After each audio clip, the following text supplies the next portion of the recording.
പ്രകൃതി രമണീയതയുടെ പ്രതീകമായി അതീവ സുന്ദരിയായി അതിരപ്പള്ളി ജില്ലയിലെ പ്രധാന ടൂറിസം കേന്ദ്രങ്ങളിൽ ഒന്നായ ഇവിടേക്ക് മഴയൊഴിഞ്ഞ കഴിഞ്ഞ അവധി ദിവസങ്ങളിൽ വിനോദസഞ്ചാരികളുടെ കനത്ത തിരക്ക് അനുഭവപ്പെട്ടു.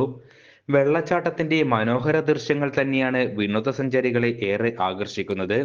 കുത്തനെയുള്ള പാറക്കെട്ടിന് മുകളിൽ നിന്നും വെള്ളിക്കൊലുസുകൾ പോലെ താഴേക്കൊഴുകുന്ന വെള്ളച്ചാട്ടത്തിന്റെ ദൃശ്യങ്ങൾ പകർത്താൻ എത്തുന്നവരും നിരവധിയാണ്. കനത്ത മഴയുള്ള സമയങ്ങളിൽ അധികൃതരുടെ നിർദ്ദേശങ്ങൾ അനുസരിച്ച് മാത്രമാണ് ഇവിടേക്ക് പ്രവേശിക്കാനാവുക.